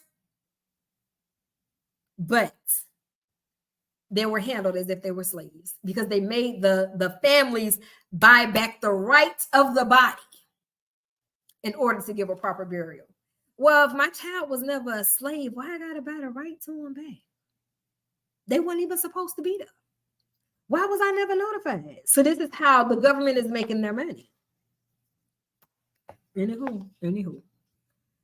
We left the steamboat rode off at a place called Alexandria, several hundred miles from New Orleans. It is a small town on the southern shore of Red River. Having remained there overnight, we entered the morning train of cars and were soon at Bayou La Marie, a still smaller place, distant 18 miles from Alexandria. Excuse me. At that time, it was the termination of the railroad. Ford's plantation was situated on the Texas Road. 12 miles from Lower Murray. I'm probably saying that wrong. In the Great Pine Woods, this distance, it was announced to us, must be traveled on foot. Accordingly, we all set out in the company of Ford. It was an excessively hot day. The whole country about Red River is low and marshy. The Pine Woods, as they are called, is comparatively upland with frequent small intervals, however, running through them. This upland is covered with numerous trees, the white oak, the chinkapine, resembling chestnut, but principally the yellow pine. They are of great size, running up 60 feet and perfectly straight. The woods were full of cattle, very shy and wild, dashing away in herds, with a loud snuff at our approach. Some of them were marked or branded. The rest appeared to be in their wild and untamed state. They are much smaller than northern breeds, and the peculiarity about them that most attracted my attention was their horns. They stand out from the sides of the head precisely straight, like two iron spikes. At noon, we reached a cleared piece of ground containing 3 or 4 acres. After a long rest, we set forth again, following the Texas road, which had the appearance of being very rarely traveled. For 5 miles, we passed through continuous woods without observing a single habitation. At length, just as the sun was sinking in the west, we entered another opening containing some 12 or 15 acres.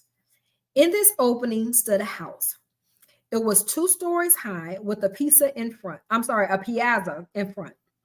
In the rear of it was also a log kitchen, poultry house, corn cribs, and several Negro cabins. Near the house was a peach orchard and gardens of orange and pomegranate trees. The space was entirely surrounded by woods and covered with a carpet of rich, rank verdure. It was a quiet, lonely, pleasant place, literally a green spot in the wilderness. It was the residence of my master, William Ford. Ford Tough? Is that the same? It said William Ford. Now, was it William D. Ford? Northup, pages 92 to 122. William Ford, was that? Because y'all remember the Ford truck, right? And I don't know. I'm reading this like y'all listening to this. I have never read this book before. So at this point, when I'm reading live. You guys are getting my thoughts and my interaction as I read. It was also to be the residence of Solomon Northup, slave. This was the plantation, a world within itself, the stage upon which the slaves acted out the parts assigned to them and, at the same time, lived their lives.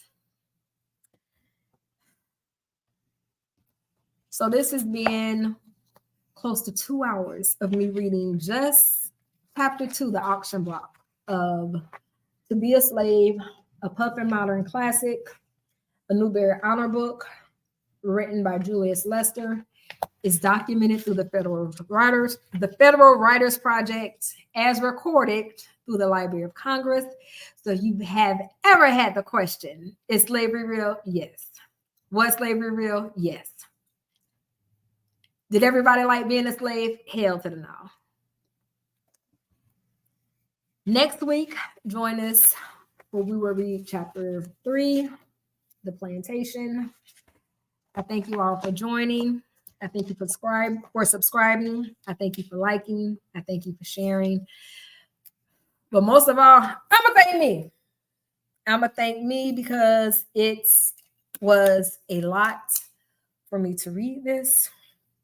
But I am happy that I was given the assignment. It is one that I gladfully take to hopefully bring awareness to the Black community, my brothers and sisters, to understand it's time to stop the bullshit and the fuckery, realize that we are in the middle of the biggest division ever. And if we do not get back to togetherness and family, Our ancestors went through and endured what they endured for no reason. Because the goal is to get back to being kings and queens, CEOs, entrepreneurs, the head and not the tail, the lender and not the borrower. That's the goal. Thank you all for joining. Thank you and good night. I guess I should say, I'm Keisha Noir signing off. Mwah.